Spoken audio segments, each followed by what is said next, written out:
Any health-related information on the following show provides general information only. Content presented on any show by any host or guest should not be substituted for a doctor's advice. Always consult your physician before beginning any new diet, exercise, or treatment program.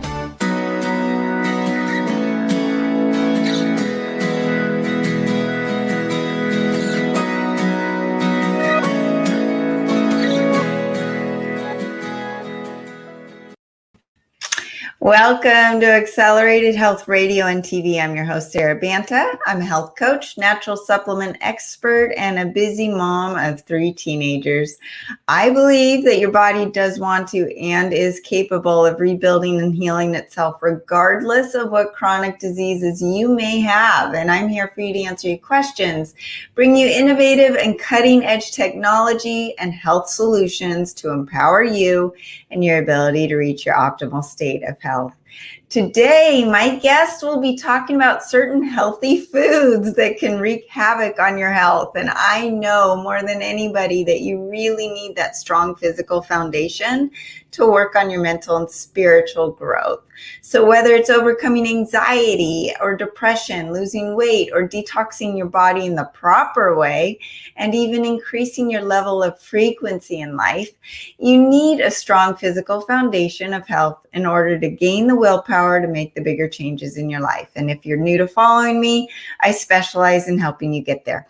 You can find my health articles, my cutting edge natural supplements, frequencies, and protocols at acceleratedhealthproducts.com. I dive into an array of health conditions, their causes and symptoms, and how to address them naturally.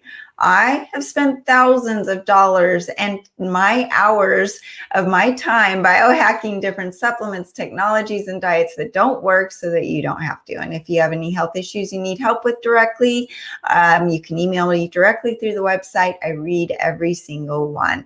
Accelerated Health Products is the sponsor of the show. So as you support my website, I'm able to bring you more cutting edge content and guests to this show. Today, as I mentioned, we're going to be diving in on how something called oxalates can damage your health and how to remove them so that you can live in a higher state of vibration or frequency as a result. So first, I wanted to talk about my monthly free group coaching that comes with the Accelerated Ascent Diet Cleanse. This is my most comprehensive cleanse. And I have groups going through it month after month, and I'm just beyond ecstatic for the results. Just yesterday, 3 weeks in, a man has lost 19 pounds. His energy is through the roof. And this is a man that was really quiet in the group for the last 3 weeks. And I'm thinking, oh my gosh, is he even doing it? I didn't even know. So the group has reported easy fat loss for those stubborn pounds that you can't get off. Increased and sustained physical energy, increased mental focus, getting rid of that brain fog, better bowel movements. If you're not pooping, you're holding in a whole lot of toxins, a decreased appetite and craving for sugar and carbs, and the ability to intermittent fast for up to 22 hours, even a couple days for some people. Clearer skin and whiter eyes, better sleep, which we all need, less moodiness, which family members benefit from as well, and something called improved cellular permeability. And that is the ability for the cells to allow nutrients in and toxins out. If you're eating a whole bunch of healthy food, it doesn't do you any good if those nutrients aren't getting into the cells. At the very end, you get a flushing of gallstones, liver stones out of the body safely, super easy. You are not put on a liquid diet. You're eating real food with a much controlled appetite. It's very simple. And you get a deep understanding of how to naturally heal your body and take back your control. And a lot of people are getting themselves off their medications, of course, with the guidance of their doctors. The difference between me and any other group coaching is I provide the most cutting edge frequency enhanced supplements that work synergistically with each other, and your body doesn't experience those flu-like symptoms. You feel great day one. Leave a comment below, and if you're interested, check it out on the website, acceleratedhealthproducts.com. Once again, we start every first Monday of the month. So please join us or ask your questions to see if it's right for you. Now to the good stuff. I am so excited for today. Elliott Overton. He is a nutritional therapist and functional medicine practitioner based in France, and he runs a private nutritional practice called EONutrition and consults with people virtually from around the globe.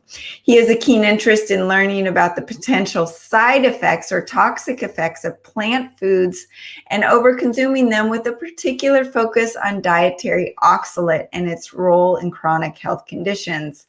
He utilizes an animal-based nutritional approach in clinical practice and attempts to use as many tools as possible to guide people back to health. Welcome, Elliot. How are you this afternoon, this evening? It's morning time here. It's evening time there. I'm so glad we figured this out. Hi. Thanks for having me on. This is a topic that honestly, I feel like the universe, God, whatever is you call it, for me it's God, has brought to me in the last month or so, where I've been exhibiting signs.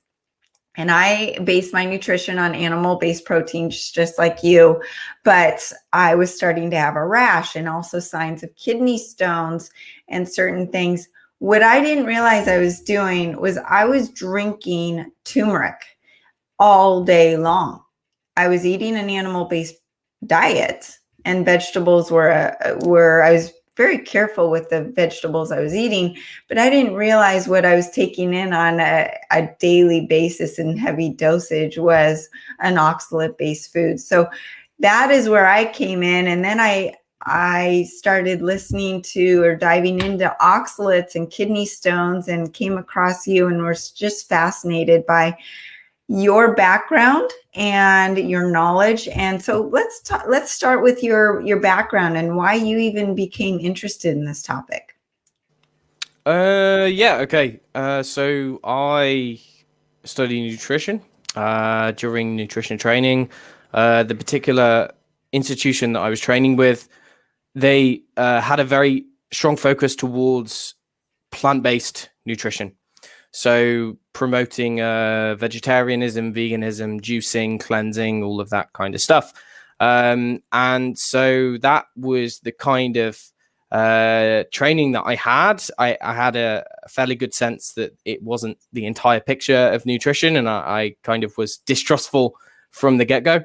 But I'd previously been vegetarian myself for many years, kind of growing up in childhood. My mother was vegetarian, so I was no stranger to plant-based eating. And over my years as a vegetarian, I don't think I thrived in the way that kind of an adolescent should have thrived at the time. And I came across certain health issues fairly early on in my 20s, and eventually came across Weston A. Price. Delved into his kind of approach, more animal-based kind of nutrition, and found that it worked wonders for myself. And so then going on to do nutrition training, again, as I said, I questioned a lot of the kind of propaganda that we had to study during our kind of diploma. And then so I qualified. I started consulting with people, and I would find that many people would be reacting to many of the kind of protocols which are promoted as so-called healthy. You know, say if you have someone with digestive problems, and you have a certain protocol for someone with digestive problems, and there's certain supplements and certain diets and whatnot.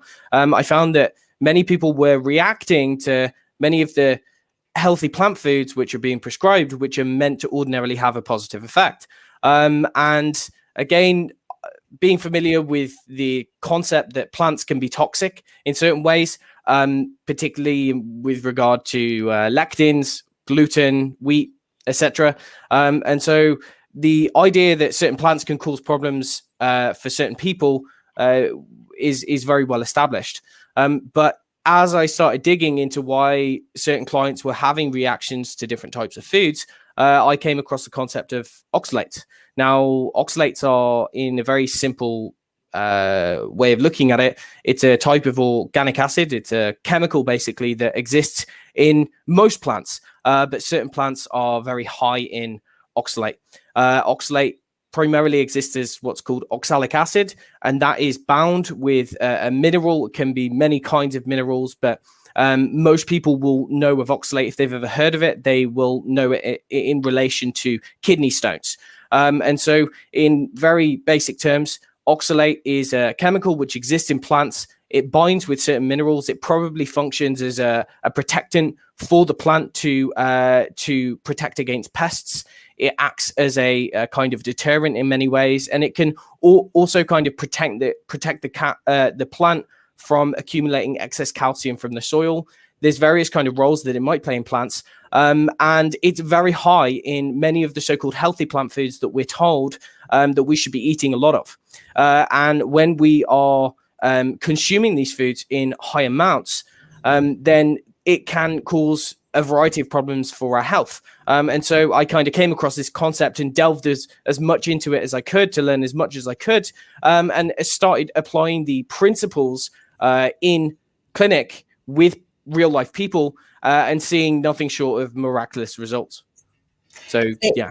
It is amazing that, and what I've tried to explain to people is plants are sitting ducks, essentially. They can't run away from their predators, right? So they have these natural pesticides or natural protective mechanisms so that we don't eat them or they can become poisonous to us. And so first I want to talk about what is the oxalate or oxalic acid, how it reacts in the body, and also how it's different from lectins and some of the others where, okay, you eliminate the lectins from your diet today and you're starting the healing process tomorrow, where oxalates is more of a long-term slow progression. And then it also, you can't just reverse it overnight. So let's get into what oxalic acid is and how it reacts in the body. Yeah, okay. So I'm aware of our kind of time constraints today, so I'll try to keep it, straightforward. As I said previously, oxalate it's an organic acid, or specifically oxalic acid, but the way that you find it primarily in nature is as bound to a type of mineral. So it can bind very tightly with calcium to form what's called an insoluble salt, or a small kind of crystal, so to speak, or it can be found as what's called a soluble salt, where it's bound to something like sodium or potassium. Okay, now as this is contained within plants, what happens is as we consume plants, we break down the various constituent molecules, tear apart the fiber, etc., and there it is liberated into the gut.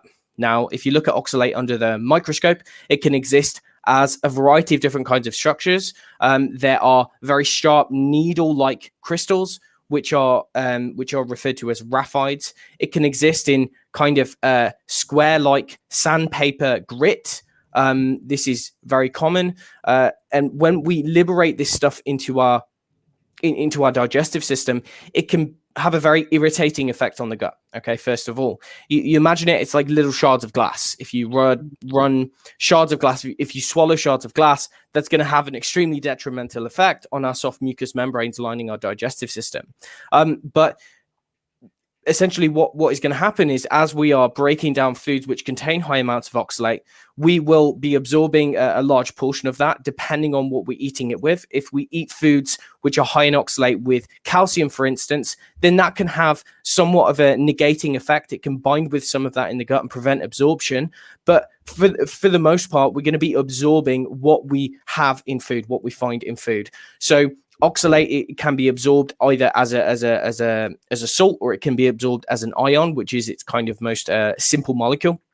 And essentially what is going to happen there is it's going to travel through the bloodstream, first it's going to enter into the liver.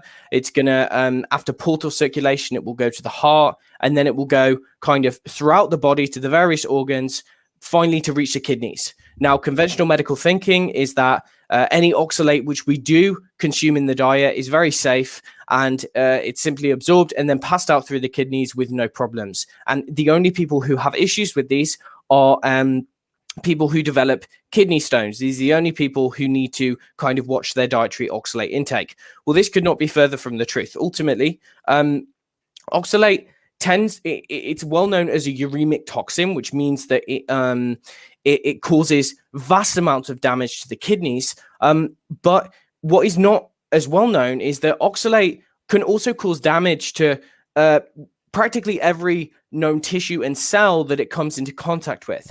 So let's say someone eats a diet which is very high in oxalate, and we will go on to kind of talk about what contains oxalate and what doesn't. But say we eat, let's say, a spinach salad, for instance, we will get a peak in blood oxalate levels. We'll break it down, we'll digest it, we'll absorb a lot of that oxalate, and we'll get this peak into the blood. Now, what will then happen is, as it's traveling around the body, as it's going through the arteries, for instance, or through the veins, through the vascular system, it's going to be causing kind of mechanical stress to the blood vessels. Okay, again, easy way to conceptualize this is as numerous shards of glass traveling throughout your circulation. Now, here, after it is traveled through the blood, it might go to a tissue. It can either kind of crystallize in that tissue as, say, calcium oxalate crystals. So it can form crystals within the joints, within the soft tissues, within the muscles, within the organs. So I'll give you an example. The thyroid gland, it's very common to have oxalate crystallization in the thyroid gland. And you also have smaller oxalate ions which will get into cells, or you can have these very small nanocrystals which can get directly into cells. Now, when they get into cells, they can cause oxidative stress. They can cause disruptions in various enzymes which we're using for how we're generating energy. It can deplete our antioxidant levels, deplete our glutathione. It can cause a variety of different problems inside the cell, as well as outside of the cell when it's in the tissues. And so some of the kind of main problems associated with oxalate overload, so to speak, with this peak in oxalate absorption, is this crystallization effect. And this is causing a very literal mechanical problem, or a mechanical damage to the tissue where it is crystallized in. Where you find high amounts of oxalate, you have high amounts of kind of inflammation. It's causing damage, consistent damage to the tissue. Now, one of the questions that you asked about, and that I've kind of overlooked, is how does this differ from something like lectins or salicylates or any of the other kind of plant chemicals? Well, the fundamental difference is that we have, if we look at salicylate, for instance, we have we have a good capacity to biochemically break salicylates down, or to metabolize them. Okay, we can do something with them. We can detoxify them. To some extent with lectins, right? It causes a temporary problem. If someone has a problem with lectins, for instance, then it's going to cause a temporary exacerbation or stimulation of the immune response. With oxalate, however, it's fundamentally different. And the reason for that is that oxalate accumulates. It's a very insidious toxin, and it physically is stored in the body. And this can go on indefinitely. Okay, this can go on indefinitely. So with the other kind of toxins, we can either metabolize them, we can detoxify them, we can break them down. They are temporary. Whereas with oxalate, someone for many years, decades, for all of their life kind of thing, can be accumulating oxalate and not know about it. And only eventually, when they start to develop health issues which are associated or which are caused by oxalate consumption, it's too late, because they already have a lot of it stored. You understand? Right. So 2 questions that I want to make sure we cover. Number one is, I actually have been asked a few times this week, and maybe there's no coincidence, about taking a calcium supplement.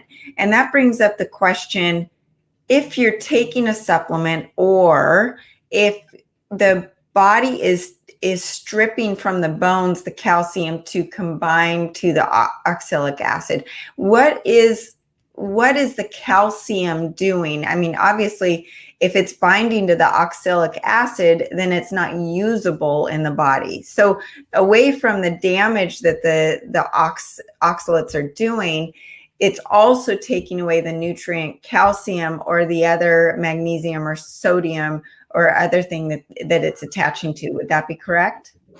Yeah. Okay. So this is a really important point. Basically, okay, Oxalate, it is it's like a magnet. Think of it like a magnet. Now, it has this very high affinity for all of these different types of minerals, and as it happens, these minerals are extremely important for how our cells function, for how our body works. You know them as magnesium, sodium, potassium, calcium. Okay, these are known as the electrolytes. These are absolutely essential. If we don't have these, we die, kind of thing, right? So our body does all that it can to maintain very strict, tight regulation of the electrolytes. You know, if you have someone who is acutely hypokalemic or who has hypocalcemia, they are potentially going to die like there and then. So our body has a variety of different kind of homeostatic mechanisms to keep control of the level of these minerals in our body. Well, it turns out that as oxalate is absorbed into the body, or as oxalate is carried out of the body, it can have like a massive disrupting effect on the homeostasis of these minerals. You think these minerals, for the most part, are traveling around in the blood. They also exist in the interstitial fluid inside the cells. But ultimately, if you think, if you're absorbing this magnet, this crystal magnet kind of thing, oxalate, you're getting it into the bloodstream, and it has this very strong pull for these minerals. What it can do is it can essentially cause or have a depleting effect on a variety of minerals across the board. It's not just the electrolytes, it's also iron, for instance. I think it can also bind to zinc. So it can bind with many of these minerals. And the way that it binds, as I said previously, kind of towards the start, is it can form either what are called insoluble salts, or it can form soluble. And so the insoluble things, primarily going to be calcium, but also magnesium to some extent. If these are in the gut, say, I'll give you an example. If you consume a very large amount of spinach, or say you consume some dark chocolate, but at the same time, you take a calcium supplement, or you eat it with a very high calcium form of dairy, for instance, then what you're going to have is as they come into contact with each other in the digestive system, you will have this attracting effect on the calcium. So first of all, that means that if you eat a high oxalate food with a high calcium food, chances are you're not going to absorb a lot of that calcium. Okay. Secondly, you're going to have this attracting effect, and it's going to be forming this insoluble salt in the gut. And that means that for the most part, you're not going to be absorbing that. So in that way, actually consuming a high calcium food with a high oxalate food is somewhat protective. But that's only kind of going to reduce the oxalate kind of absorption by a certain percentage. I think it may be 20%, maybe 30%. I'm not sure the exact percentage. It doesn't protect fully against the oxalate kind of absorption.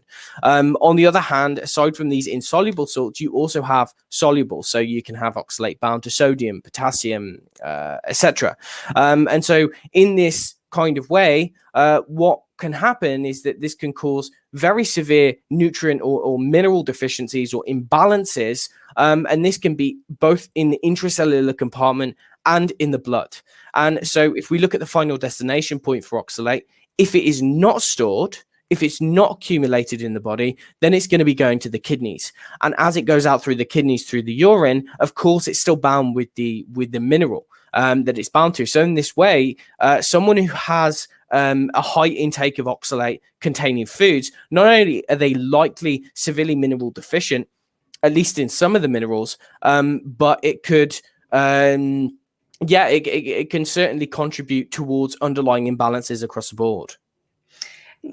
And then that also begs the question, well, why are you eating the oxalates and taking your calcium supplement if only it's all hopefully going to all pass through your body anyways? You're wasting money. So, right. I mean, it's just a very interesting aspect as far as, we're making these green smoothies and these spinach smoothies and even celery juicing and juicing in general.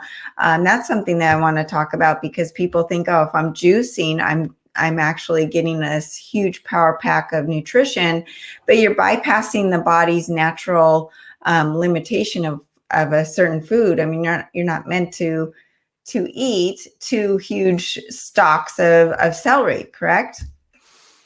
Yeah, I mean, there's different schools of thought. Like, for instance, if you look at Gerson therapy, they would tend toward juicing copious amounts of vegetables, but ultimately it's going to be very hard to find that in nature, right? And I'm not saying that, you know, under very specific circumstances that people haven't benefited from that.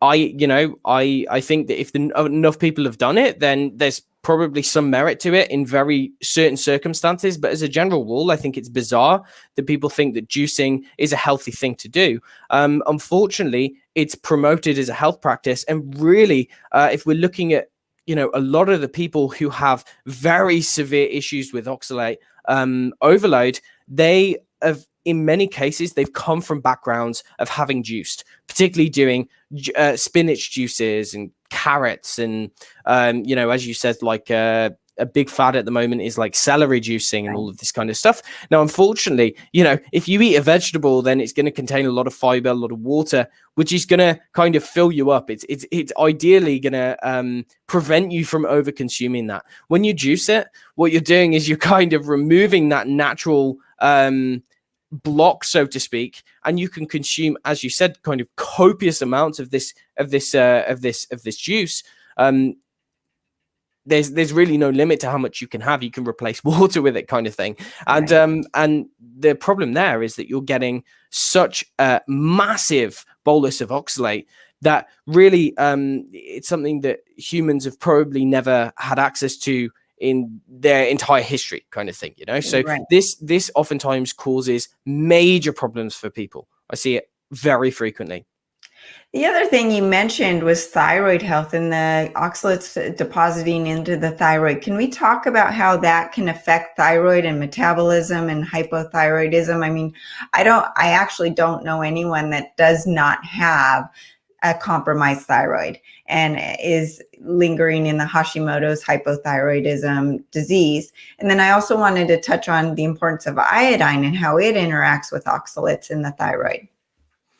Yeah, okay. So in the thyroid gland, essentially, right, a simple concept to understand is that, like I've said before, when you have high levels of oxalate in the blood, what is going to happen is that as that is traveling through tissue, it coming into contact with the mineral also present in the blood or in the interstitial fluid or wherever it comes into contact with it, it can essentially dock on and form a crystal and remain in that tissue kind of indefinitely. Okay, the way that we're going to be clearing oxalate from tissues is using the immune system, but there's certain kind of conditions that need to be in place for someone to be able to effectively clear oxalate from the body. So let's say theoretically someone is on a high oxalate diet for, say, a couple of years, 3, 4, 5 years. They have progressively accumulated a lot of oxalate. Now, let's say in this particular person, where they have accumulated it is in the thyroid gland. Now, what is going to happen is that when oxalate is present in cells, it is detected by the immune system as a stressor. Okay, it's detected by the immune system as a stressor, and it's difficult to get rid of. Okay, you can't necessarily break it down in the way that you can other toxins. It has to be kind of physically carried out and then cleared through the gut or through the urine. And so it's a very similar to asbestos. If you know anything about asbestos crystals, this is similar to how the body will process oxalic acid, okay, or oxalate. Now, in someone who has oxalate in the thyroid, for instance, well, because this is signaling the immune system, what can end up happening, and this is really the case with a lot of conditions which are associated or caused by oxalate deposition in tissue, is fibrosis, okay? You can have fibrosis in tissue. So for instance, as the immune system is signaled, you have cytokines, you have chemicals which essentially change the composition of the tissue. They break down the tissue and you end up with scar tissue deposited in and around the organ. So this can be, say, endometriosis. This can also be fibrosed thyroid. Okay, so you can end up with thyroid nodules, for instance. This can be quite common, and although it's not necessarily associated with an autoimmunity, it can still be caused by oxalate. But if we look at what oxalate is also doing, is it's tanking the levels of antioxidants in that specific tissue. So each of our cells are generating what is called a very the main intracellular antioxidant, glutathione, but also we have catalase, we have superoxide dismutase, etc. And what these are basically tasked with doing is counteracting some of the damage, some of the stress that's caused by various things, whether it be toxins, whether it be, you know, normal byproducts of metabolism.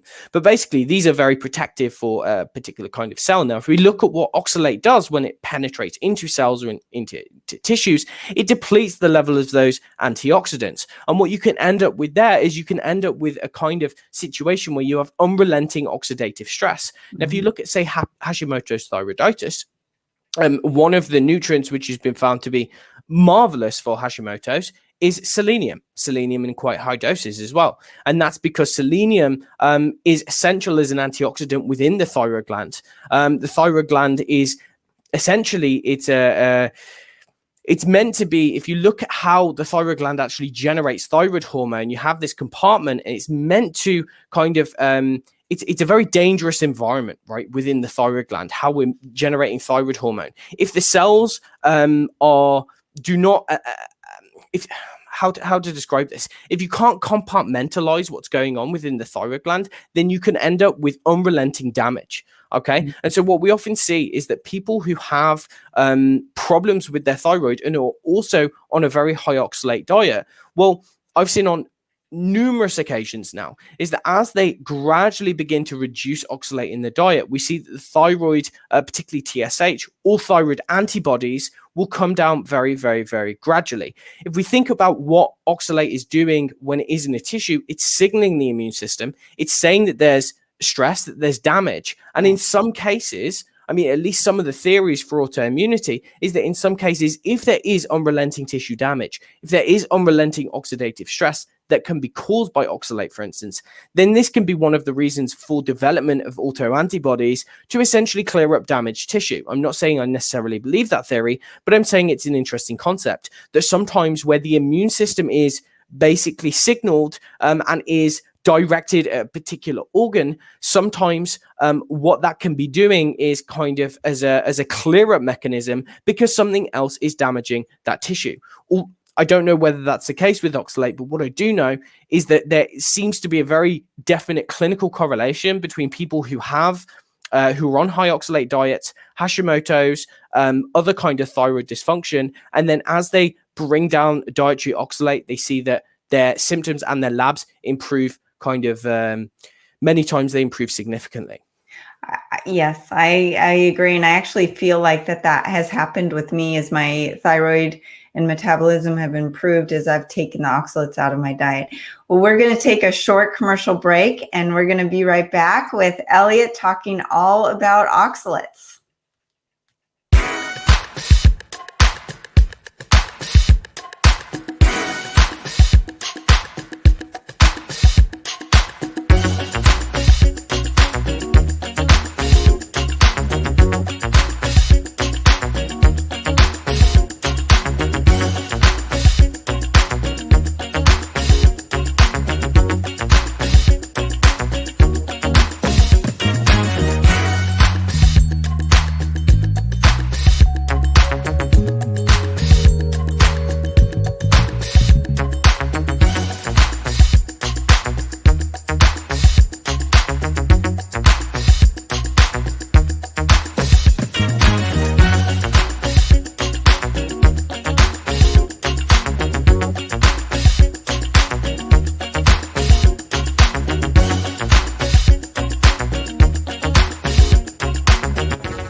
Welcome back to Accelerated Health Radio and TV. I'm your host, Sarah Banta, the owner of Accelerated Health Products. And today we have Elliott Overton talking about plant poisons and oxalates. Elliot, so we've touched on the thyroid, but I now want to just give a list of the most prominent oxalate foods out there, because people are listening going, well, I don't even know if this applies to me or not. And then also, what symptoms they may be experiencing. Oh, well, I don't have any kidney stones. This doesn't apply to me. Well, what other things should they be looking for? So first, the main foods, and that was something where you Google list of high oxalate foods, and some of the lists are different, right? Because some foods are high on one list and they're low on another. So let's talk about the main foods that this affects, and also what symptoms to look for. Okay. So people will probably recognize a variety of these foods because they are said to be very healthy. I'll give you just a very basic list. We have many nuts and seeds, particularly almonds. Most other nuts, aside from macadamia nuts, are extremely high. We have beets, spinach, cacao or chocolate, herbs, including black pepper, cumin, turmeric. We have fruits, including figs, kiwi, rhubarb, blackberries, but also other fruits. There's a variety of fruits which contain oxalate. We have some other leaves. So Swiss chard is very high. We have grains. Most grains contain very high amounts, particularly the gluten-free grains, such as amaranth, such as the majority of gluten-free grains, actually. So people often find that they'll go on a gluten-free diet, but they'll massively overconsume oxalate because of that. Any kind of dairy-free milk, so for instance, almond milk, hemp milk, any nut milks in particular. We have, what else do we have? Let me think off the top of my head. Types of certain beans, bran, sesame seeds. What else? Sorry, I mean, that's mainly the main foods. And what's so interesting is that most people are promoting low carb ketogenic diets right now, and a lot of these foods are those healthy, quote unquote, low carb ketogenic foods, or at least paleo. And so people think they're doing the right thing. And as we go back to like celery, for instance, having 2 pieces of celery is fine. But when you make a celery juice, then you're overburdening your body with the oxalates. And Marvy asked in the chat, does actually the preparation or the way you're cooking a food with oxalates change the structure of it, or how it affects in your body? Yeah, so it's not necessarily going to change the structure of the oxalate. What it can do is, for instance, fermentation might reduce the oxalate content of a particular food by a certain amount, nothing massively significant. Boiling, if you're cooking a food in water, then you're going to have some of the oxalate which dissociates from the actual plant, as long as you discard the water. Again, it's not massively significant. So, for instance, if you want to eat a bunch of spinach and you boil it, it's not going to massively reduce the oxalate content. I'm not exactly sure about the percentage, but it's to some extent it's mildly irrelevant. Okay, especially when you've got a very high oxalate food, it's not going to do all that much. So, what are the symptoms we should look for? Okay, yeah. So, in a nutshell, it's really difficult to be able to establish a kind of working diagnosis. Okay, testing is extremely difficult, and people with problems with oxalate, basically they can present in weird and wonderful ways which don't really fit into any one category.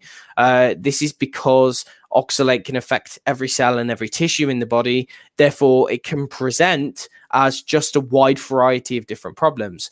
Now, looking at what it does to tissues, you might surmise that, okay, well, if it causes, mechanical damage, if it causes issues with like puncturing cell membranes, for instance, then that might cause an issue which looks like arthritis, and they would be right. So any unknown body pain, for instance, so random body pain, arthritic type pain, there is actually a condition cited in the literature where which looks practically identical to rheumatoid arthritis or to other kinds of arthritis, but which is actually called oxalate arthropathy, which is where oxalate crystals are so deposited within that joint that it causes severe, massive inflammation and pain. But you also see people with other non-specific conditions, fibromyalgia, that is another one. Any kind of chronic pain disorder, oxalate it can be a culprit. But if we look at what it does actually to the tissues rather than, say, the joints, it can cause leaky gut, for instance. People know about gut problems. In fact, many of the people who present with oxalate problems, generally, one of the main signs and symptoms is going to be problems with digestion. And that's because as we are liberating oxalate, it can become stored within the intestinal membrane. It can puncture the intestinal membrane. It can compromise the intestinal barrier, trigger the immune system, and essentially cause what we know as intestinal permeability or leaky gut. So we see that many people with chronic digestive issues massively benefit from low oxalate diets.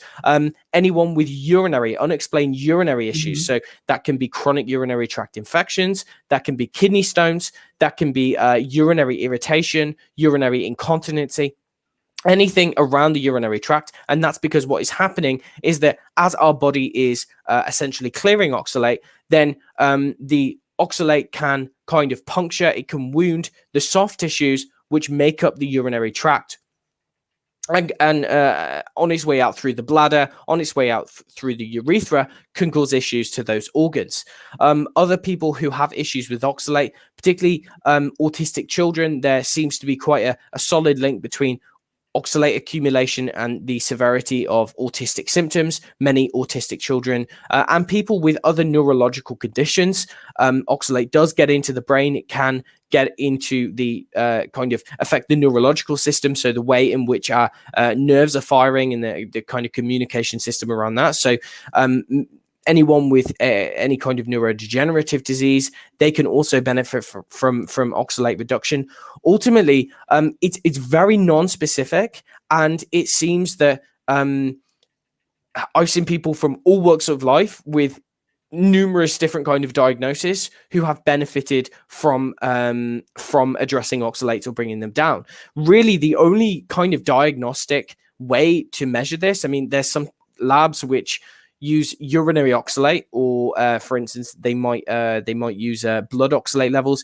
It's somewhat irrelevant because the way that the tests are not standardized, they're not done properly, and it's kind of dependent on the day whether it's going to show up or not. So overall, the best test that anyone can do is to adopt a low oxalate diet, and if they see a worsening or an improvement, within say a month, then that is pretty solid evidence that they are potentially affected by this, and that they may be able to see improvements long term if they maintain that diet. And that's what I want to touch on. We're going to need to have you back on because I want to talk about, touch on the diet you recommend, how to detox from it, how to do it slowly, because you obviously don't want to do it too fast. But let's touch on the symptoms that you might experience as you decrease the amount of oxalates in your body. It might get worse before it gets better, correct? Yeah, okay. And this is something that we haven't really spoken about, but you have these kind of two different phases, okay? So as someone is eating a very high oxalate diet, what's going to happen is they store it, okay? And as they continue to eat a high oxalate diet, or as they continue above this maintenance dose, then essentially what's going to happen is they will continue to accumulate oxalate in their tissue. Now, until they go on a low oxalate diet, they will stay in this stage. They will like stay in this state of whenever they eat a high oxalate meal, they get a peak in blood levels and they store it. And that can be all around the body. As we've said, it can be in the organs, the tissues, whatever. They're storing it. They're in storage mode. The only way that they will start to progressively liberate this and liberate large amounts of it to get rid of it is when their blood level is consistently low. Okay, so you have kind of this maintenance of high blood oxalate. Someone's on a high oxalate diet, they're absorbing a lot, their level is, say, here. As they reduce their oxalate consumption, the blood level drops, and as the blood level drops, there's a signal, there's like a sensor which tells the body that it's okay to start releasing oxalate. Okay, so what you end up seeing is that as someone, they say, okay, my diet is really high, I need to start reducing it. So they reduce the oxalate, and all of a sudden their immune system, their immune system is essentially coming along, identifying stored oxalate, identifying that it's a toxin, identifying that it's a problem. They get this immune system response, this inflammatory response, and they get this what's called dumping. So they release this from tissue, and as it's released from tissue, you not only do you have the immune system which is active, but you have symptoms which often present in the area that someone is dumping from. The reason it's called dumping, is not called detoxifying, because we're not changing oxalate in any way. We're not chemically modifying it. We're not breaking it down or dissolving it or anything like that. We are literally picking it up, kind of storing it, carrying it, and getting it out of the body as is. Okay. So what you might see, I'll give you an example. If someone has very severe left knee pain, as they go onto a low oxalate diet, they might find that for a week or for 2 weeks, they see no symptoms. Okay, so they might go through a honeymoon period, they see no symptoms, and then all of a sudden, as the immune system starts to become active, because they've got low blood level of oxalate, they attach, the immune system comes along, carries it out, and they might find that they have severe knee pain. Okay, they might find that they feel massively fatigued, they have swollen glands, they feel like they're coming down with an infection, and then all of a sudden, a couple of days later, they feel good again, their knee doesn't hurt. And then they go through these cycles, and this is what is called dumping cycles. This is how the body gets rid of oxalate. It takes time, and the only way to do it is to consistently maintain a low blood oxalate level. So some people, they don't even know that they've got a problem with oxalate until they randomly go onto a low oxalate diet, and all of a sudden they start seeing all these symptoms get worse. And that's what I've experienced just in the last couple months. I've experienced it. I actually was getting a skin rash. I was normally noticing some aches and pains. I'm not someone that has really had many aches and pains in my body. So it's really interesting as you're talking about this, as I saw this progression, and I've lowered all of my oxalates. I'll eat some berries once in a while, but in a small, moderate proportion, knowing that it's okay to have a little bit and not just 100% eliminate oxalates all at once. But like you, and I would love to have you come on again and talk about the dietary protocol that you put your patients on, but I stick to a more animal-based diet. And I've seen a lot of my vegan clients come to me saying, well, I'm vegan, I'm vegetarian, but yes, I've got pain, I've got weight issues, I've got Hashimoto's, I've got all these symptoms, but they're hard pressed to stay vegan. So anyways, we will definitely continue this conversation. Before we go, Elliot, can you please tell people where they can find you? Yeah, okay. So the best place to find me is probably my website, which is EONutrition.co.uk. Alternatively, the next best place to find me is probably on YouTube. I do have like an Instagram account and a Twitter account, and they're both EONutrition. I don't really know how to use them very well. I don't really keep them up to date. So it's either my Facebook account, EONutrition, my website, EONutrition.co.uk, or on YouTube by the same name. Wonderful. And thank you so much for joining us. We'd love to have you back on. And you all can also find Elliot on this channel on YouTube and over 100 other channels across the board. So this episode and all of my episodes are broadcasted on Facebook and iHeartRadio, iTunes, Stitcher, Pandora, and whatever podcast platform you subscribe to. If you have any issues, you can contact me directly through my website, acceleratedhealthproducts.com. I'm happy to put together a protocol for you. I'm also happy to connect you with Elliot if you have questions for him as well. I also do Accelerated Health Bites, where I do short informational videos on health topics and solutions that you ask me about. If you like what you heard today, please hit the subscribe button and share this with a few of your friends, especially your vegan friends who are eating lots of almonds and spinach. They need your help. Join us every week at 8 a.m. Pacific time on Wednesdays. And you can also use coupon W4HC20 for 20% off site-wide. Again, as I mentioned in the beginning, if you have any interest in the Ascent Diet Cleanse, just comment below or email me through the website, and I'm happy to let you know if it's right for you, or come up with your own personalized protocol. Thanks, everybody, and have a great week.